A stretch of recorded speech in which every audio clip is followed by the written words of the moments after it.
Hi everyone, Glenn Deason here, and I'm joined today by Alexander Mercouris and John Mearsheimer. And as predicted, escalations continue in both the Middle East and Ukraine. And also as predicted, Israel and Hezbollah has begun pummeling each other now with missiles and drones. And it appears they might have been taking a step back now at the brink of a wider regional war. However, I suspect this might be temporary. However, this is something, of course, I would like to get your opinion on. And meanwhile, in Ukraine, the escalation has also predictably continued, as it seems we keep moving towards a direct Russia-NATO war. At least that's how I see it. Less predictable, however, was this type of escalation, as nobody, I think, predicted Ukraine, with seemingly the support of NATO, would invade Russia, that is the Kursk region. So I thought that perhaps we should start with the Ukraine war because, a key reason for why no one predicted the invasion of Kursk is that, well, at least to me, it does make much sense, I guess. And as we saw from Western Ukrainian and Russian observers, they all seem to recognize it made no sense. But again, it boosted morale among the Ukrainians, and it allegedly humiliated Putin, as well, Western media keeps telling us, and they seem to be very excited about. So suddenly overnight, the narrative seemed to be changed, and this was suddenly a great success. And Putin was on his back foot. Anyways, I thought this is a good topic to begin with. How would you to see the issue of the Kursk invasion? Is this a massive mistake or a great success? How should we read the situation? I usually start, but this time I'll defer to Alexander and come in behind him. Well, I think the way to describe Kursk is as a massive gamble, which probably, almost certainly, will not pay off unless the Ukrainians can somehow wangle out of it a bigger Western escalation, which takes us back to the point that you were making at the start of the program, Glenn. That's my own view. I mean, militarily, now I'm not a military person, as I constantly say, but I do follow the war very closely, and an exhausting thing it is. But militarily, to me at least, it makes absolutely no sense at all. The Ukrainians massively overextended, overstretched. They're finding it very difficult now to hold even the most important locations. Their logistics are starting to break down. There's reports that thousands of people are deserting. The desertion rate apparently has risen. They're losing their positions. And yet, instead of consolidating and trying to defend what can be defended, they attacked in Kursk. And what were they trying to achieve? Well, it's difficult to say. When I looked at this, it looked to me as if there's only one thing that they could go for, which is the nuclear power station there. The Russian authorities have essentially said the same thing. It was a very, very unlikely thing to capture. They're still there. They didn't capture it, but they're still there. And it looks as if they're very, very overextended. So if that's right, then it doesn't make much military sense. It was a gamble that, for the moment at least, hasn't worked. But it might be something which they still think they can leverage to get somebody in the West, the Western governments, ultimately the United States, to come to their rescue, to say, that we're in Kursk, we've achieved all of this, we're still fighting, we still got energy, we're still able to hit the Russians in places that matter. All we need is for you to come and support us even more, give us permission to use your missiles to strike deeper inside Russia, and somehow, in some way, never fully explained, that's all going to come right. That's what it looks like to me. I don't disagree with that, but want to come at it from a different angle. Mm. I think it was crazy for the Ukrainians to invade the Kursk region. And I think, if anything, it's going to speed up their defeat. And as Glenn intimated at the beginning of his comments, probably the reason that the Russians were surprised is that they didn't think the Ukrainians would be foolish enough to try to launch this offensive. Now, the question is, why am I saying this? This is a good old-fashioned war of attrition. This is Joe Frazier and Muhammad Ali standing toe to toe, trying to beat the living daylights out of each other. And to put it in slightly different terms, here we have two armies that are trying to bleed each other white to get one to raise up its hands and quit before the other does. And in a war of attrition like this, what really matters is the casualty exchange ratio. And if you look at what the Ukrainians did, they were in a situation where they were losing on the Eastern Front. There's just no question about that. And the casualty exchange ratio on the Eastern Front clearly favored the Russians. So what the Ukrainians did is they weakened their forces on the Eastern Front, cobbled together a strike force that then went into Ukraine. And the first question that pops into my brain when something like this happens is, what happens to the casualty exchange ratio on the Eastern Front, and what is the casualty exchange ratio going to look like in the Kursk region?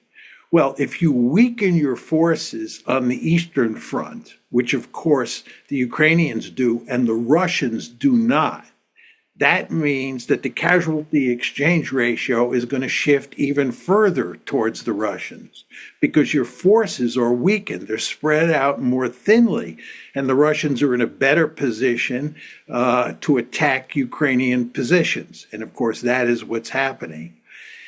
Then look at what's happening in the Kursk region. What's happening is very simple. The Ukrainians are taking the offensive. And when you take the offensive in modern warfare, especially in a war of attrition, that means you get out of your holes, you get out of your trenches, and you start moving across open territory. That means you're exposed to the adversary. Now, you may be able to get away with that if you have air cover, but the Ukrainians do not have air cover. In fact, the Russians command the skies. And furthermore, they have a gazillion drones up there. So you have these Ukrainian forces, they're out in the open, on the move, and are providing a rich target set for the Russians. And the Russians, of course, who get caught with their pants down, there's no question about that. What they do is they bring in lots of drones, they bring in lots of TAC air, and they bring in lots of artillery, and they start pounding those Ukrainian forces that are out in the open. And unsurprisingly, there have been many thousands of Ukrainian casualties, and they've lost an enormous number of armored vehicles. And one analyst estimates that they've been losing 2 times as many armored vehicles per day in the Kursk offensive than they were normally losing on the Eastern Front. This is really quite shocking at first glance, but once you think about it, it's not that shocking because they're now out in the open. You want to remember, the Ukrainians are not out in the open on the Eastern Front. They're dug in. They're fighting from, well-fortified positions for the most part. This is no longer the case when you're on the offensive. So the Ukrainians are suffering greatly in terms of the casualty exchange ratio. But you may say, well, John, what about the Russians? Aren't they suffering? Well, the answer is no, because there were hardly any Russian forces in the area for the Ukrainians to kill. Why do you think the Ukrainians were able to invade this territory and capture so much land? The reason's quite simple. There were hardly any Russians there to contest them. So the Russian casualty levels are actually quite low. I don't want to make light of the fact that probably quite a few Russian soldiers died or were badly wounded, for sure. But compared to the Ukrainians, small number. So what's happened here, if you put all these pieces together, is that the Ukrainians have weakened themselves on the critically important Eastern Front, and if anything, the casualty exchange ratio there will shift in favor of the Russians even more than it was before August 6th. And then if you look at what's happening in the Kursk offensive, I think this is just a disaster. The last thing is you want to do is sort of get out of your holes and start moving out in the open, as I said before. So, if anything, when you put these two fronts together, the Eastern Front and the Kursk Front, and you ask yourself, what's the bottom line? I think the Ukrainians have speeded up the rate at which they're going to lose this war. And of course, they are going to lose this war, which was manifestly clear even before August 6th. So that's my basic take on this Kursk offensive. Or can I just say that I also agree with all of that also? I think that's entirely correct. And if you follow events very closely, I think everything that you've just said, the facts bear it out. By the way, the commentator that you mentioned who says that they're losing, that the Ukrainians are losing armor at twice the rate that they were in other places before. He is very, very pro-Ukrainian. He's not someone who is at all, he's not a critic of Ukraine, but he's not happy with this operation. I think, Alexander, you're getting to the point now where it's difficult for even the most supportive individuals, supportive of Ukraine, those individuals, to deny what's happening on the battlefield. The writing is on the wall. But it seems that if this is, again, this is a war of attrition, and in a war of attrition, you really want to, as you point out, exhaust the adversary. Now, it seems to me that Ukraine's defensive lines would be the best approach to do this, because they have this multi-layered defensive line. So it costs a lot for the Russians to break through, both in manpower and in terms of equipment. So, and every time the Russians break through, the Ukrainians can just fall back to the next pre-prepared line.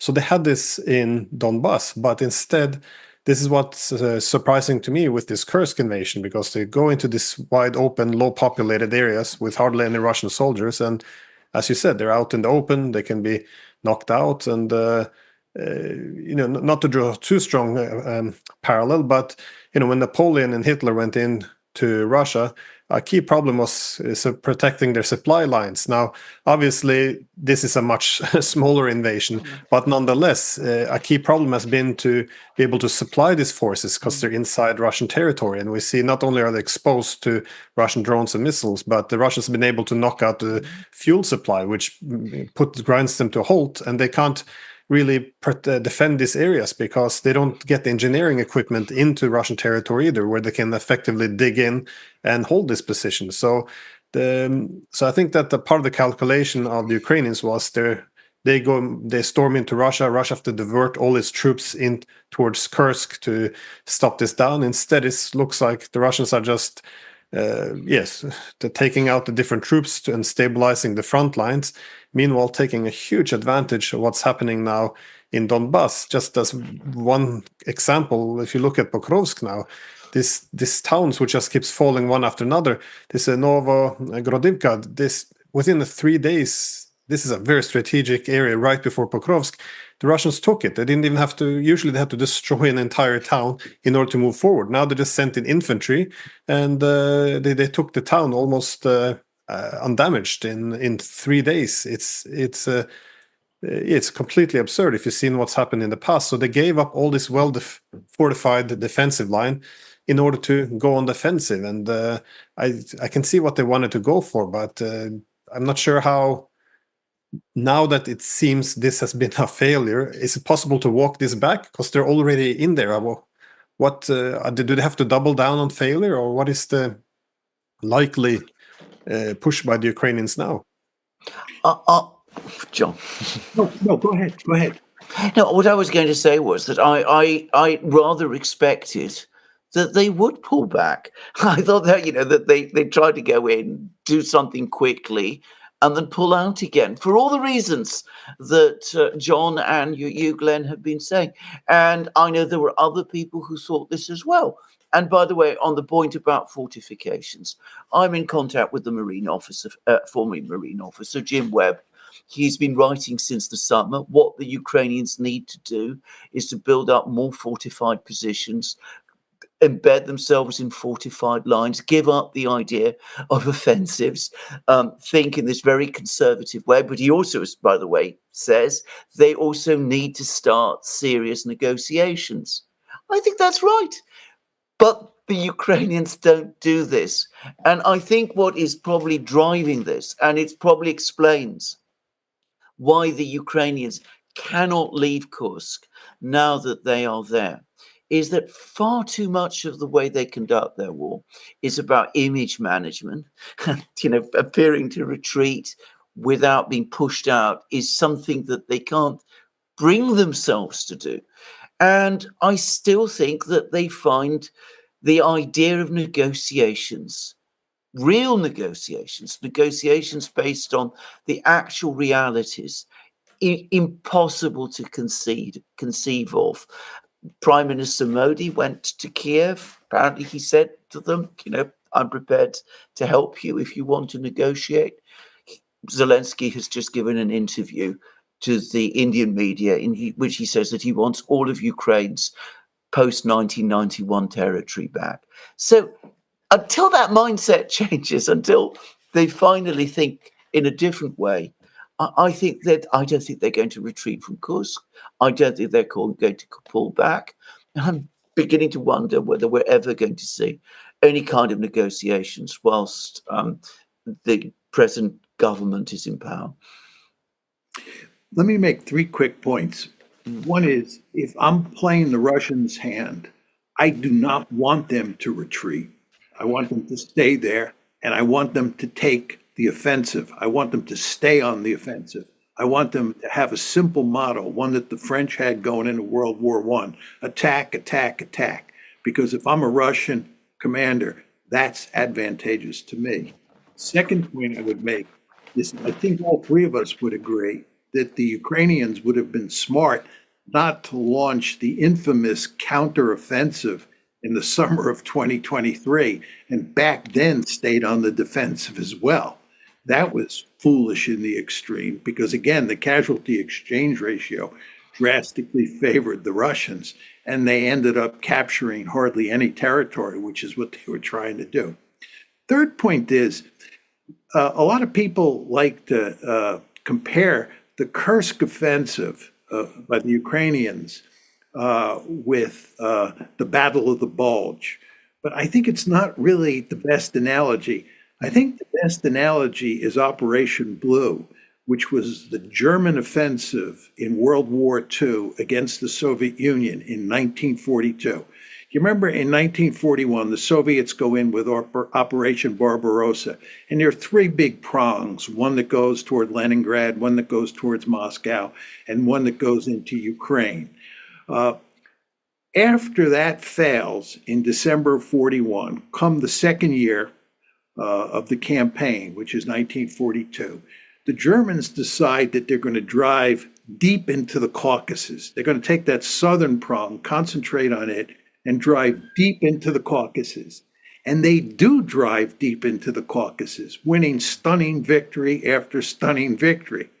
But what happens is they outrun their logistical chain, and they're unable to supply the cutting-edge forces, the forces that are at the Schwerpunkt. Furthermore, their flanks become exposed. And this, of course, is what leads to the Battle of Stalingrad, which is on their northern flank. So over the course of 1942, early 1943, what the Germans end up doing is getting clobbered and being forced to withdraw from this huge salient they had created early in 1942. And the Ukrainians are in a similar situation. They're having huge logistical problems supplying their forces, right? And slowly but steadily, the Russians are assembling forces that are going to crush them, and they're going to have to get out of there in large part because of fear that they'll be crushed by flanking attacks. So they're in a hopeless situation, just like the Germans were in 1942. It looked initially like a big victory, but over time, and over time really matters when you're analyzing what happens in warfare, over time, the Russians are going to deal a decisive blow to those Ukrainian forces in the Kursk region. This is why I also criticized what I call the Western obsession with territory, because This is they keep celebrating all of this as victories, but as you said, with each new territory taken, they lose a lot of men, and also they get stuck there. So now with this huge casualty rates, what are they going to do with all the new recruits they're able to assemble? Everything has to be sent in to reinforce, and the deeper they get into Russia, the worse the situation gets. The less air support they have, or less air defense. Which means they can be pummeled. The logistic lines become worse and worse, and it feels like all the benefits aren't really there. Of course, one of the objectives was to contribute to pull in NATO. Indeed, Zelensky kept making this argument that, look, we can invade Russia. They're not doing anything. All red lines are broken. So let us strike Moscow effectively with long range. And but there's also this idea that they would panic the Russians. Instead, it looks like the Russians are taking it with great ease, instead taking advantage of these poorly defended front lines in the Pokrovsk direction. Also, the idea, I mean, I know it's become common sense in the West, this humiliation of Putin, but I see the opposite now. For the Russians, this used to be a war intervening in Ukraine to prevent NATO's incursion and protecting Russian speakers, but now they're defining it as a war of liberation, as the Ukrainians, backed by NATO, has invaded their homeland. I mean, this is just is a terrible, terrible idea, but you can't really say it because, well, again, everything is if you say this is bad, then you're seen as not, crushing the morale of the Ukrainians, and you're boosting the morale of the Russians. So everyone kind of has to nod and go along that, yeah, of course, celebrate these metrics of territory being taken, even though this doesn't seem to be the best way of measuring success. If I can just jump in and make a quick point on territory and link it to the casualty exchange ratio. One of the criticisms of people in the West who focus on territory is that the Russians have not captured altogether that much territory. And I think there's an element of truth in that. But the reason that is true is that the Russians are remarkably careful in terms of the tactics they use to make sure that they minimize Russian casualties. So, you hear all this talk, not as much as you used to, but you still hear it occasionally, where the Russians are sending wave after wave of untrained soldiers into this meat grinder, and therefore the Russians are suffering enormous casualties, especially when compared to the Ukrainians. If you look at Russian casualties, you look at the various indicators, that's simply not true.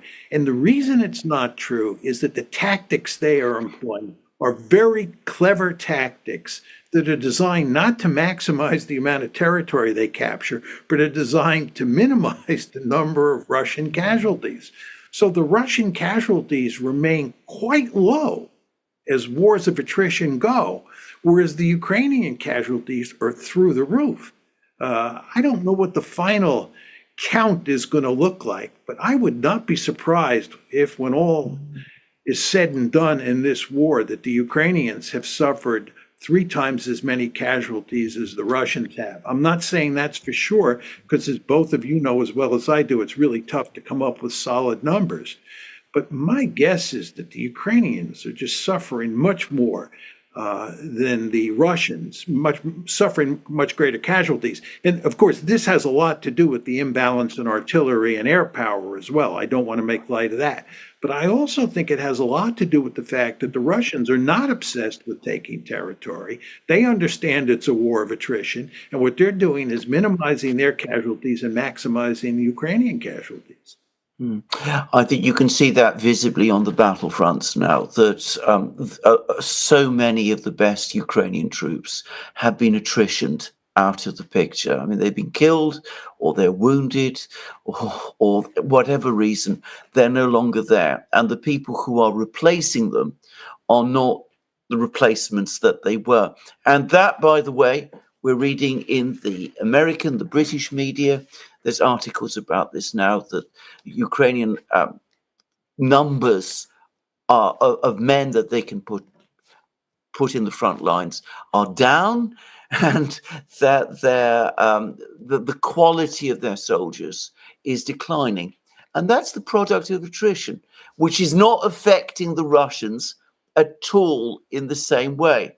Now, What has to happen before people in the West understand this? Because this is what I find so strange, because we have this situation repeat itself time after time when we can see that the Ukrainians suffer this terrible attrition. And there doesn't seem to be any capacity on the part of some people in the West, quite important people, Western governments, our British government. We've had quite a lot of revelations about what is being discussed in London. It seems that in London, the new Prime Minister and his officials were elated by these events in Kursk. They don't seem to understand at all that territory is not really the issue in the war, at least in the way that they imagine. They are, on the contrary, went out of their way to try and associate themselves with this Ukrainian success. What has to happen before they suddenly understand that this is an attrition war and not a war in which, you know, the advantage is provided the metric of success is territory? Do we have to see a total Ukrainian defeat? Do we have to see hundreds of thousands of people killed? I mean, when will the penny drop? Does the Pentagon understand that? I would have thought that they would least would. Just asking. But I think, Alexander, as long as it's the Ukrainians who are doing the dying and not Westerners, we in the West are willing to continue this war forever. I think what's going to end it is one of two things. Either the Ukrainian military is going to collapse, which is a serious possibility, as we've discussed before on this show. It's not likely or for certain, but it's a serious possibility. That's one possible way of ending this war. And the other is that the Ukrainians come to the realization there's no way they can win this. And if they do continue it, the situation is just going to deteriorate. Again, this is an argument the three of us have been making for a long, long time. And it is possible that the Ukrainians will realize the power of the logic behind this argument and try to work out a deal. But I think absent those two possibilities, it's just hard to see how this one is shut down anytime soon. I think this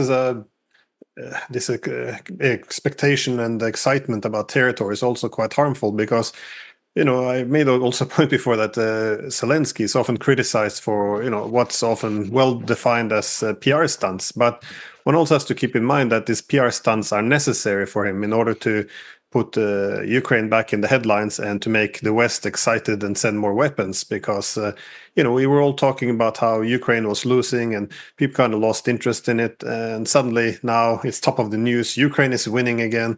We're excited. We're going to send weapons. And of course, it's all nonsense. It's going to end up much, much worse. But this is kind of the game they have to play as well because of the way we in the West are responding to this. And I think it seems to me that a key problem is, again, how we define this. As I mentioned before, you said that even the pro-Ukrainians are now getting very worried. But from my perspective, what has been pro-Ukrainian, as you also said, Mearsheimer, for more than 10 years, is that they shouldn't go down this path. They don't invite NATO onto your territory. This is not pro-Ukrainian. This will assure the destruction of Ukraine.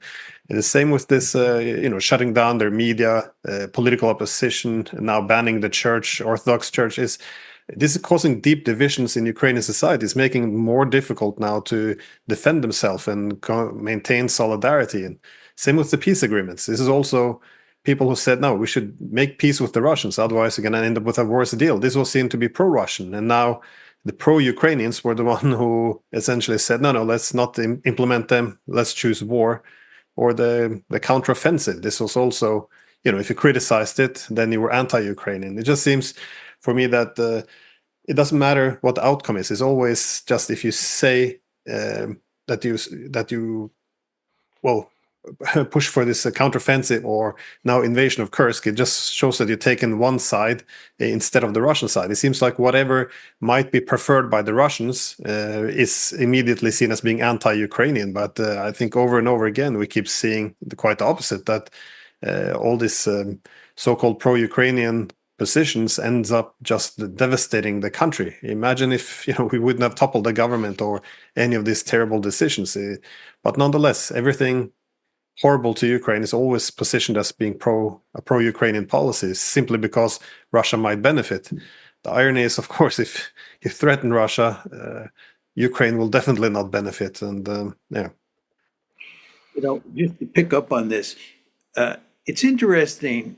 If you look at the Israeli case and the Ukrainian case, here are two countries that are in deep trouble. I know we're going to discuss the Israeli issue shortly, but Israel is in deep trouble. And what it's doing is doubling down, which is not what it should be doing. It should be thinking about how to get out of the mess that it's in, but it's not. It's just making a bad situation worse. And the same thing is true with the Ukrainians. And in both cases, you have the West, and here we're talking mainly about the United States, although not exclusively, because the British and the Germans are joined at the hip with the United States in both of these instances. But anyway, we in the West are backing the Israelis as they dig deeper and deeper, and we are backing the Ukrainians as they dig deeper and deeper. And you really sort of wonder about the collective wisdom of the foreign policy establishment in the West, especially in the United States, from my point of view. What are these people thinking? It just seems to me that anybody who looks at these conflicts in a cold and calculating way, which is the way that we do, it's kind of hard to avoid the conclusions that we're reaching. I don't mean to sound like I'm patting the three of us on the back, but just sometimes scratch my head and say, I listen to this Western propaganda about both Israel and about Ukraine. What are these people thinking? The facts on the ground bear little resemblance to the story that they're telling. Well, I think this is absolutely correct. You don't need to be a genius to see that Ukraine is losing the war. It's obvious. I mean, what is this operation in Kursk actually achieved so far? It's captured one small town of 5,000 people and a couple of villages. A large number of very little villages in a forested and thinly populated area, and it's costing Ukraine thousands of men. And in the meantime, exactly as Glenn said, all their places like Pokrovsk, a major logistical place, a big industrial center, all of that is about to be lost. It doesn't need you to be an analyst of any great ability to see that. But you never see it discussed in that way. It's always discussed in this incredibly emotional terms. At least certainly in Britain it is. Invocations of Churchill, talk about appeasement, not appeasing the dictator. It's always discussed in terms of political will. If we have the will to give the support to Ukraine that Ukraine needs, whatever that support is, there's never any discussion, I notice, ever about actual material possibilities, what number of weapons or what amount of money or what it would be needed to do to turn this thing round. It's never talked about in that way. It's always about will and emotion. It's never about the kind of analysis that, well, I think in our own different ways, each of us tries to do. Yeah, when I was younger and began my PhD work and then my early career as an academic, I wrote about conventional deterrence, and I studied the conventional balance in Europe. I studied the Israeli wars very carefully, 56, 67, 73, and I studied World War I and World War II. I know an enormous amount about how those wars were fought. And of course, I was in the American military during the Vietnam War, so I paid great attention to the question of how the United States might be able to win or maybe can't win that war, and so forth and so on. And the one thing I learned in all those studies is that you have to have a theory of victory. You have to have a story that tells how you're going to win. And you have to be able to figure out what are the things that really matter on the battlefield that determine whether side A wins or side B wins. And if you look at the analysis that's done in the West, and this includes by these generals who are on television, as well as all of these civilian military experts who are trotted out to tell us what is likely to happen as a result of X, Y, and Z on these battlefields. Most of them do not have a good understanding of how wars are actually fought, and most of them do not have a theory of victory for winning wars of one sort or another. And I think this lack of depth, this inability to sort of analyze wars in a really sort of sophisticated or semi-sophisticated way is really quite stunning. And the end result is you have these generals who are trotted out as, great seers of the future who end up with egg all over their face. I mean, David Petraeus talking about the counteroffensive and where it's going to lead. Even when the counteroffensive was clearly doomed, he was predicting victory. And you just sort of say to yourself, what's this guy thinking? Where are we here? But that's the story in the West. And that's why most people in the West think about these different wars so differently than we do. I think when you mentioned the doctorate, I thought about my own PhD because I did a PhD on the post-Cold War European security architecture organized around the EU and NATO as interdemocratic security institutions. And I thought it was also interesting because I looked at it from the extent to which it either reduced or intensified the security dilemma to cut effectively Russia out of the new Europe, as long as it's organized around these so-called democratic institutions. And I found it interesting because if you look at security dilemma, again, the security competition should really be the point of departure in any discussion of security, that is. But I noticed very quickly when I went to any conferences or anything to discuss the security dilemma, everyone was quite comfortable discussing how Russia undermines our security. But as soon as you point out how we might undermine their security, it was almost as if it was treasonous. Like, why are you taking their side? And for me, it was a bit shocking because if you can't discuss the security concern of the other guy, how is it possible to find any political solutions? And it kind of dawned on me, this is essentially the world we're living in now. We're not discussing political solutions. And I can't remember ever opening any newspaper or watching a TV program where they actually discuss, well, this is what the Russians are worried about. This is how their security policy addresses this concern. Now, how can we increase our security based on what they're worried? Never. Indeed, the whole concept of recognizing Russian legitimate security concern is some kind of an appeasement. And this is interpreted as being loyal to our side instead of taking their side. But the great irony is we can't enhance our own security if we don't recognize that we also then can't always increase our security at the expense of theirs. And that's why I thought it was interesting both of you drew this link to Israel, because it's the same there. I mean, if you care about Israel, it's also always translated into, if pro-Israeli means you make excuses for the war they're fighting in Gaza, and you want to delegitimize the other side, so the Palestinians, Hezbollah, Iran. But this is the opposite of what should have been doing, because we're putting them on a path to suicide, it seems. We should be looking at the legitimate security concerns they have. Not everything, but the legitimate ones, and address it to, again, reduce the security competition. But we're doing none of this. Instead, it's always, if you're pro-Ukrainian, just do anything that's anti-Russian, and if you're pro-Israel, just push hard and ignore the rivals. For me, it seems like a collision course. And on that topic, I guess, to what extent are we, Alexander and John, on a collision course now? Because many people are breathing out that the Israelis and Hezbollah and all that's taking a step back, but are they really, or taking a pause? Where are we standing here? I'm just going to express my own quick view. I was listening to Prime Minister Netanyahu when he came to the United States and he addressed Congress. And my own view, I mean, I've been listening to Netanyahu for a long time. Much of what he said was not new, but I got the sense that he very, very much is looking to escalate and to have a wider war.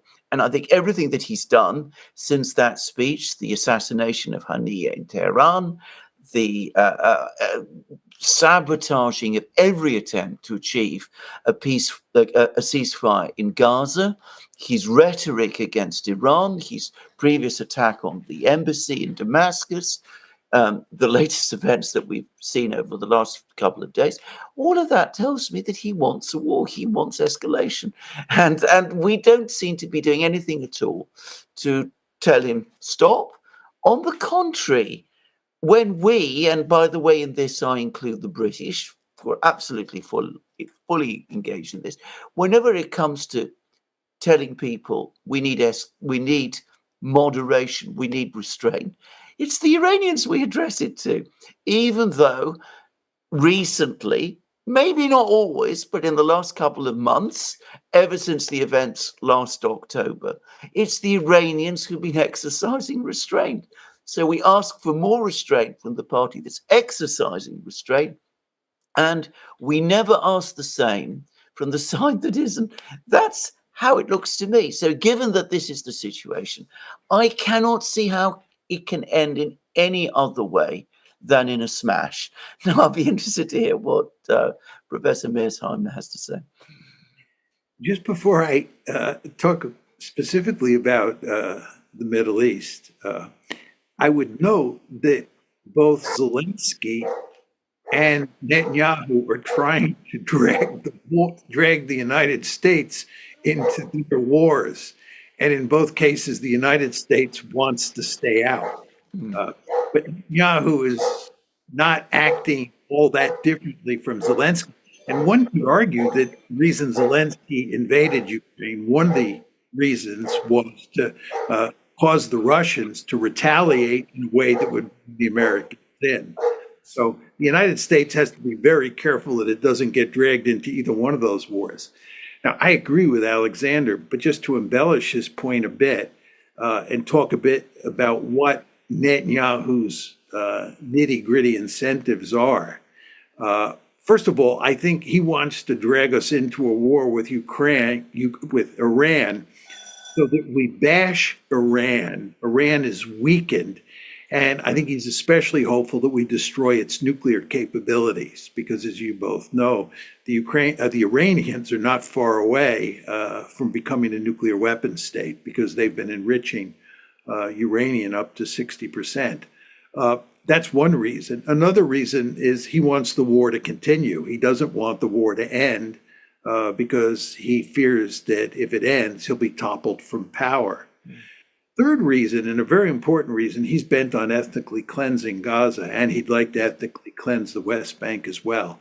And the Israelis know that the best opportunity for cleansing comes with a big war. You want to remember that two big cleansings that have taken place so far were the Nakba in 1948, where the Israelis, in the context of that war, drove probably about 750,000 Palestinians out of the country.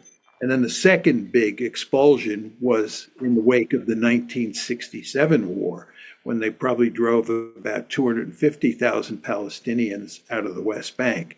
So I think their belief is that if they can get a big war going, that will provide the perfect opportunity to ethnically cleanse Gaza and maybe even ethnically cleanse some of the West Bank. So for all those reasons, I think Netanyahu really wants to get the Americans involved. The Americans, of course, are going to great lengths not to get involved. We're doing everything we can to tell the Iranians not to retaliate. We didn't want Hezbollah to retaliate. And we're doing everything we can. I shouldn't say that. That's incorrect. We're trying, without really trying, to put a ceasefire in place in Gaza. But I think Alexander may be right with regard to the Middle East, that a big conflict is coming, and that despite the best efforts of the United States, there's nothing we can do about it. I would note, Alexander, I know you've talked about this, the Iranians have not retaliated yet. But if you listen to them talk, it's hard to believe they're not going to retaliate at some point. And my sense there, for what it's worth, is the Iranians are waiting till the Americans draw down their forces in the region, and we in effect let down our guard, and the Israelis do the same thing, and then they'll strike. But if the Iranians strike, and again, they indicate that they are going to strike, and it is a significant strike, the Israelis are really going to go back at them. And furthermore, when the Iranians do strike, we, the Americans, and even the Europeans, the British and the French, are committed to helping the Israelis. So we are going to get dragged into the conflict. So we may have this, big conflict that the United States is actually trying to avoid. I completely agree. And by the way, on the question of being dragged in, Israel is not just trying to drag in the United States, it's trying to drag in the Europeans as well. It's not been widely reported, but the Israeli foreign minister, Mr. Katz, had a meeting with the British and French foreign ministers. And he said if Iran attacks Israel, and Israel needs to conduct a counterattack against Iran, well, it's been told, it's been promised in effect by the British and the French that they'll be there with Israel. Now, that almost certainly was not true. I'm sure that the British and the French made no such promise at that meeting. And in fact, when the actual eventual readout was provided by the Israeli Foreign Ministry, it sort of toned all that down. But apparently those words were in fact said. So you can see what's happening. The Israelis are trying to get as many people. They're trying to create, in effect, an international coalition around themselves to fight Iran. I don't think they're going to get it. I don't think the British public, for example, is in any mood to get itself drawn into a war with Iran, or with Russia for that matter, by the way. But I sense myself that Netanyahu wants his war, and I think he's going to get it at some point. I don't know how it's going to play out, or how the steps that are going to get us there, but I think that's probably where he's taking us. And by the way, just to say, your suggestion of why the Iranians are waiting, I think that's probably almost certainly right. I never thought of it before, but I think that's exactly the kind of waiting game that they like to play, and I think you probably hit the nail on the head on that. Yeah, but just to take this a step further, the question I would ask you two guys is, how does Israel win any of these conflicts? I mean, if you look at what happened with Hamas in Gaza, it's hard to argue the Israelis won, certainly given the goals that they had, which were to destroy Hamas and eliminate any sort of meaningful military threat from Gaza. They didn't succeed. And even if you look at the recent exchange between Hezbollah and Israel, how is that a military victory for Israel? How does that solve their problem? Hezbollah is still standing. Hezbollah, by the way, did not use any of its ballistic missiles to attack Israel. So it has this huge inventory of ballistic missiles and still drones and rockets and so forth and so on. The threat is still there. They're still going to continue to be firing at each other. Israel doesn't have escalation dominance. All of those people who have been displaced from the northern border of Israel into the center of the country still can't go back to their homes. So how did what happened yesterday represent? How does that represent a victory? I just don't understand. And if you go to war against Iran, tell me the story as to how that leads to victory. Does anybody seriously think that the United States and Israel pounding Iran is going to produce a military victory for Israel, that it's going to put an end to the Iran-Israel conflict? Hard for me to see. So, I mean, the Israelis are, doubling down. They're using military force as much as ever. But what is it buying them? It's been a general problem though, over the past 30 years. Whenever we go to war, we never define victory, which is also implicitly the exit strategy. But I think for the Israelis, the only victory is if you eliminate the possible diplomatic solution of a Palestinian state. It's either apartheid or ethnic cleansing, and I think of Gaza primarily.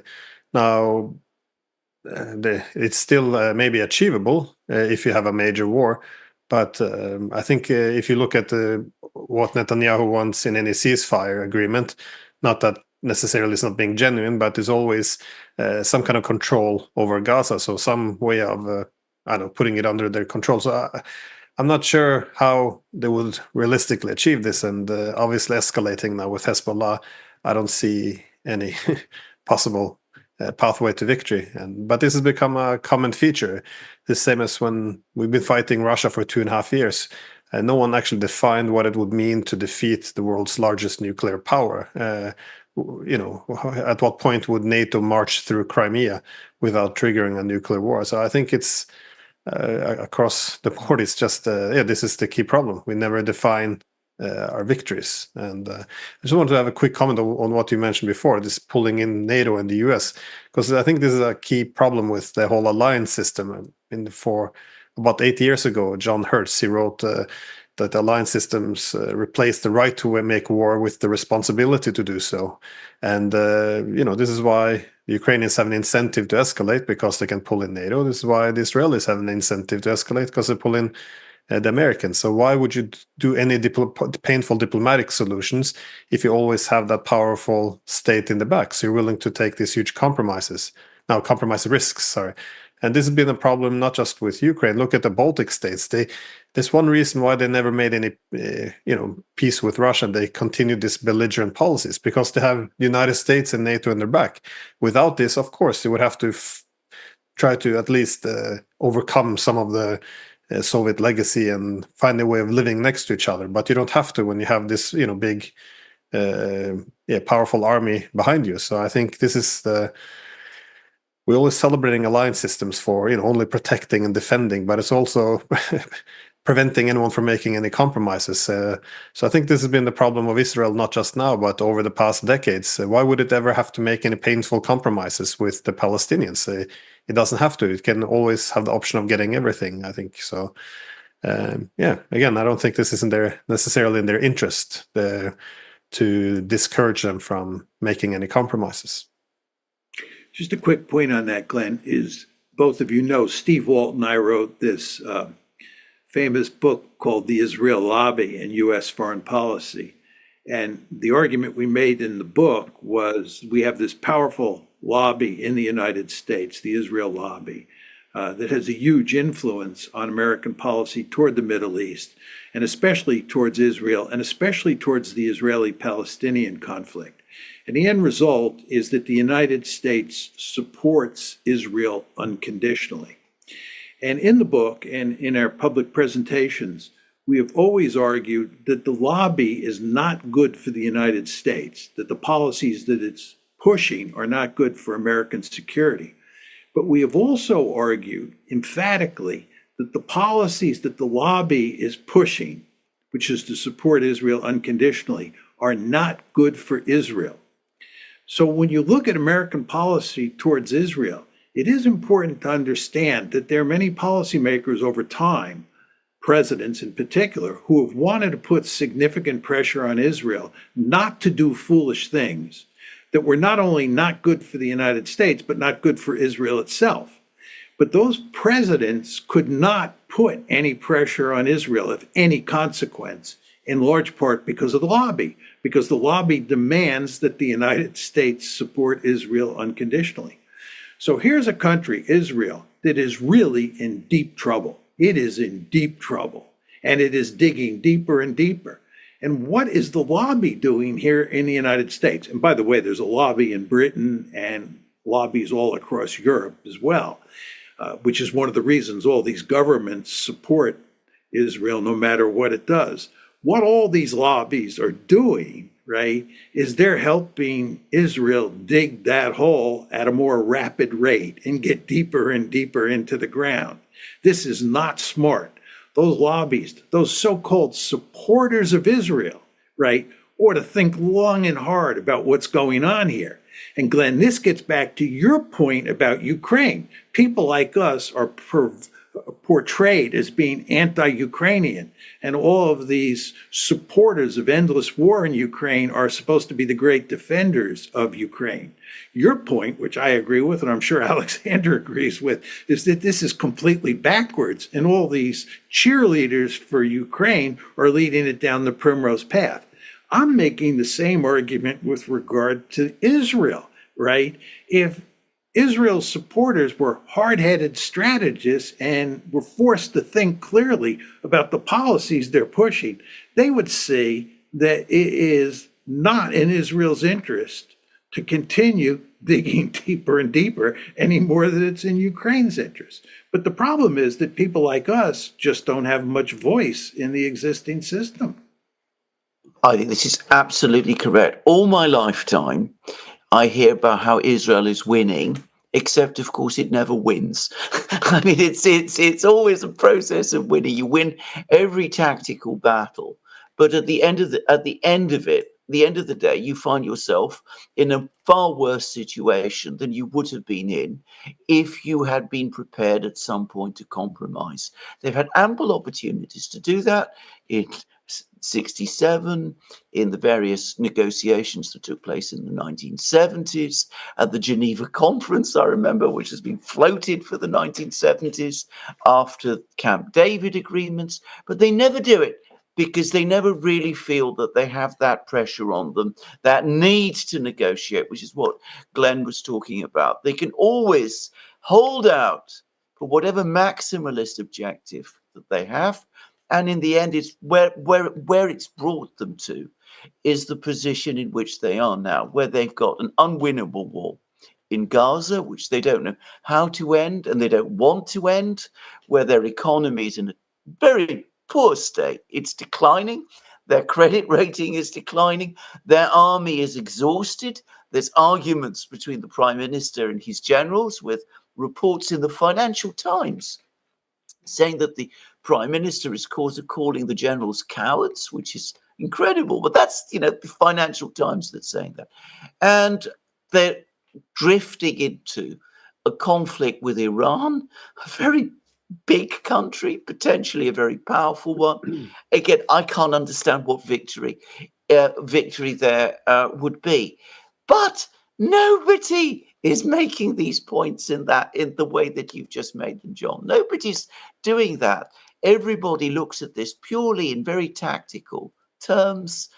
Can we conduct a successful airstrike on Iran, as if that ultimately achieves anything. All it's going to do is to make the situation worse. And I don't know what has to happen before it changes.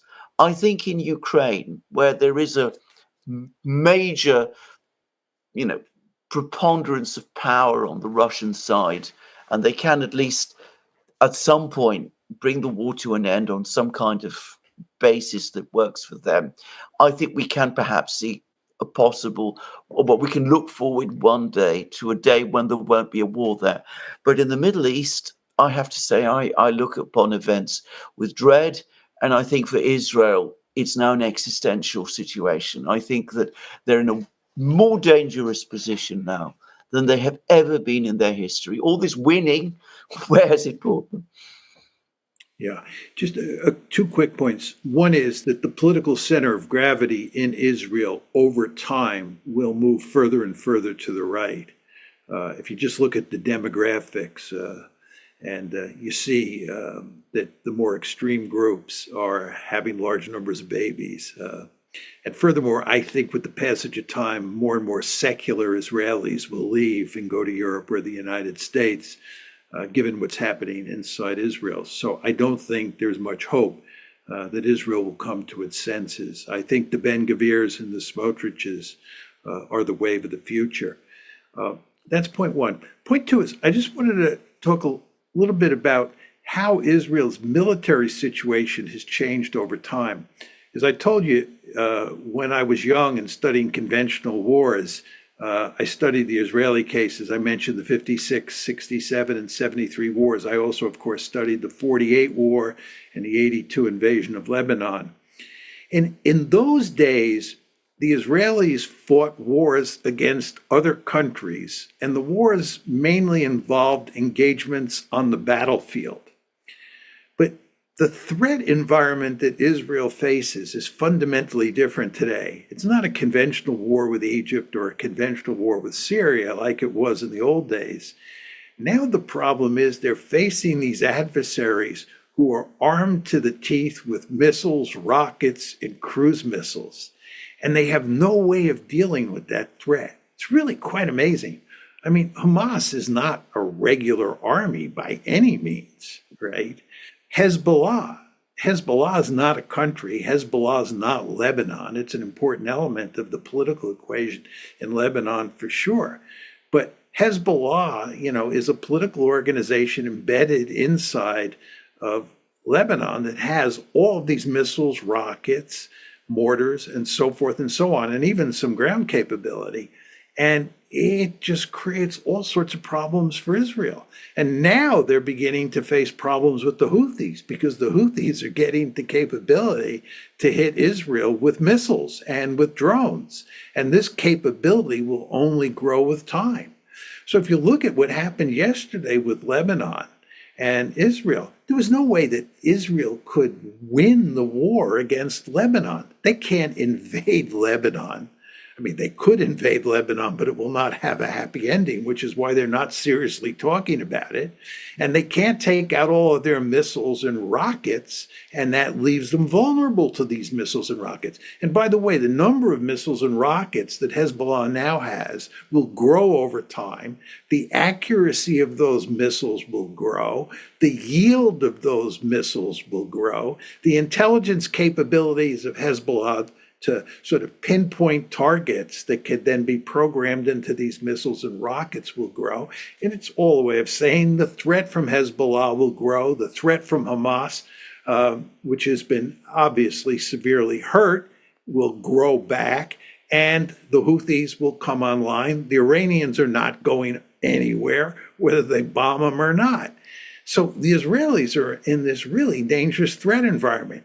It's completely different. I think it's fair to say it's completely different than the threat environment that they faced in the early years and which they could quite easily handle. They did not have much trouble, as you all know, winning the 56, 67, and even the 73 war, where they initially got caught with their pants down, right? They had a formidable conventional military force that was good at winning those wars. But that threat environment has changed, and they have no way of winning these wars. A last, I guess, question for me, though, is in terms of, it looks like these two big wars can merge to some extent, because a key concern for me in terms of the West joining in or coming to the aid of Israel in larger regional war, be it something that includes the Houthis, Hezbollah, or the Palestinians, or against Iran, is that the Russians and Chinese, they look like very likely, at least the Russians would to some extent come to the aid, simply because we kind of changed the rules of proxy wars as we now, assisting with the invasion of Russian territory, something that was unthinkable before.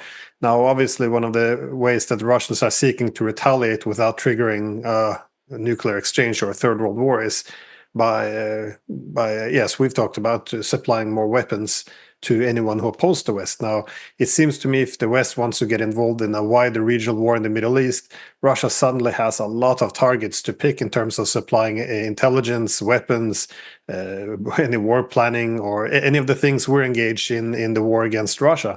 So it seems dangerous for us at this time to start a huge regional war, especially after we exhausted so much of our own weaponry to fight Russia. So what do you two see as or predict in terms of what would happen if we would actually come to the aid of Israel in a wider regional war? Would the Russians and the Chinese come in to assist be it the Houthis or the Iranians, any of the other actors? I'll defer to you, Alexander. Well, I think that there is going to be a major difference from what we saw before, because of course, when the West got to some extent bogged down in Iraq, the Russians kept away. They wanted good relations with the West at that time.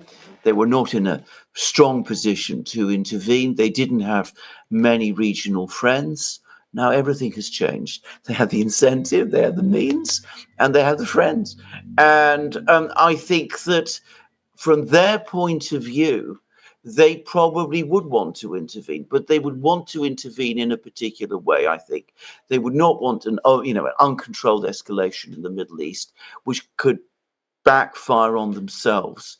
I think what the Russians would probably want, and what they would try to do in the Middle East, is gain leverage over us. And I think that's probably the way they would think. Just as they gained leverage over the United States by supplying arms to North Vietnam in the 1960s, and were able to trade that to get concessions in the détente process. And I think with the Chinese, it's the same. And strangely enough, getting the Chinese and the Russians involved in the Middle East might actually be a way of creating some kind of mechanism to bring this process under some kind of control. But that's not going to happen very quickly or very easily. I suspect Mr. Netanyahu will get his wall, and there'll be a massive smash, and it'll only be then that we'll see everybody, Russians, Chinese, Americans, all the others, working together to pick up the pieces. I agree with that. I would just note that there's evidence that the Russians are already aiding the Iranians, that they've been sending them air defense systems, electronic jamming capabilities, and so forth and so on, to in effect help them stave off an attack from the Israelis. So the link is there. My guess is if a conflagration broke out, a shooting match broke out between the Iranians on one side and the Israelis and the Americans and the Europeans on the other side, the Russians would go to great lengths not to get directly involved in the fighting, but to do everything possible to help the Iranians and complicate things for the United States. I think you have a really interesting situation. This comment builds on what we were talking about before, where the Americans, the Iranians, and I think the Russians don't want a big war in the Middle East. It's the Israelis who really want a big war in the Middle East. And because the United States can't put any meaningful pressure on Israel to, in effect, cool its jets and stop this nonsense because of the Israel lobby, the Israelis might very well take us all down this road that we don't want to go down. You want to remember that on April 1st, it was the Israelis who killed a number of people in the Iranian embassy in Damascus and precipitated the April 14th attack by Iran against Israel, and then the Israeli attack against Iran on April 19th. And then it was again the Israelis who on July 31st killed Haniyeh in Tehran and have precipitated what we think is going to be a major Iranian attack on Israel. So you can see the Israelis are doing everything they can in terms of concrete actions to drag us in, drag the Iranians in. And I think they wouldn't mind if the Russians got involved either. But all three of these other players, other than the Israelis, are interested in avoiding a big war. And it'll be interesting to see just how successful the Israelis are at pulling us all in. Well, that brings me back to my earlier point that if we really wanted to prevent or avoid Iran striking, retaliating against Israel, what we really should be doing is reach out to the Iranians and say, okay, we're going to put restraints on the Israelis if you do the same. But instead, we see we're sending letters to the Iranians where we're blaming them for everything. We're not even condemning the Israeli attack and suggesting that everything in the region is therefore their fault for supporting terrorism without any of the context. It just is, we're signaling to the Iranians, you have no diplomatic partner. We're not going to constrain them. So effectively leaving the use of force as the only one. Again, I see the parallel to Russia in 2021. We kept telling the Russians, we're going to continue to build up in Ukraine our military force. We're not going to implement Minsk. We're not going to give you any security guarantees, anything you need to feel secure. We're just going to continue to mount more and more weapons, which will probably be used against you to take Crimea by force. If you don't like it, you're going to have to use military force. This is effectively the message we're sending them. And I see the same with Iran now. We're not giving them anything, and this is always interpreted as being, tough on them, or this is how we're deterring them. But deterrents have to be balanced with something else by actually accommodating some of their concerns, and they do have concerns. But again, I see what they want to do, but they're doing exactly the opposite. So I think just very quickly, Glenn and Alexander, one problem here is that the Iranophobia and the Russophobia in the West is so off the charts that it leads naturally to dividing the world up into two groups, bad guys, good guys. And if you divide the world up into bad guys and good guys, and that's how you think about the world, it's very hard to be a first-class strategist, right? Because you instead are thinking about the world in terms of right and wrong, good and bad. And that's not what you want to do. You want to pay really serious attention to what your adversary's legitimate interests are and take them into account when you fashion a policy.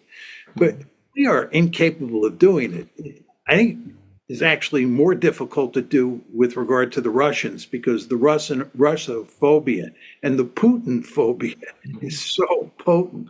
But it's also true with regard to the Iranians. It's just amazing the extent to which the Iranians are portrayed as the devil incarnate, which makes it impossible for us to have any form of meaningful relations with Iran and do anything to sort of put these problems that we have to bed. I completely agree. I think was it Talleyrand who once said, the worst thing a diplomat can fall into is an excessive zeal. I think we have far, far too much zeal. I think this is what we have, and that's the problem. It's clouding our judgment, and it's making real diplomacy impossible, because in this kind of atmosphere, this very, very heavy atmosphere, you can't negotiate with the devil incarnate. That's impossible. It's appeasement. And that's the word that's always brought out. Appeasement is not a specific event that took place in the 1930s in Europe. It's something that applies all the time, everywhere, in every place, but especially when the Russians and the Iranians are concerned. We've discussed this before. I have to say, I think there has to be a major smash, a major failure, before I think we come to our senses, because I can't see any other way it's going to happen. Anyway, that's me. I'm sad to say I think you're right. A good example, I think, is the incoming EU foreign policy chief, Callas. She was making the point that, Putin's a war criminal, and we cannot have diplomacy with war criminals, as we're legitimizing it. So we cannot talk to them. And, also suggesting that, peace or victory has to be breaking up Russia in smaller countries, because then there will be better. So this is, the insane path we're currently on. And, criticizing it, of course, would mean that you're picking the wrong side. You're going with evil instead of good. So it's a very childish way of looking at international affairs. Anyways, any final words before we wrap this up? Well, I think we will. I think we will see it. I'm sure we're going to see a big smash in the Middle East. I think my own view about Ukraine, and I think this follows what everyone else has been saying, is we've actually now past the point of no return. In fact, I think we could be fairly soon in an end game situation here, and that an end to the war might not actually be that far off anymore. The end game, of course, will be very complicated and very difficult, and will present all kinds of other problems. But I think that The Middle East, it's different. And that might be the war that we're talking about more than Ukraine next year, just saying. I agree. Yeah, I agree too. That's sort of my final word, just to agree with Alexander. Yes. Well, hopefully we're all wrong, and yeah, this will end both wars quite peaceful soon. But yeah, I doubt it. Anyways, Professor Mearsheimer, Alexander, thank you so much. I appreciate it every time.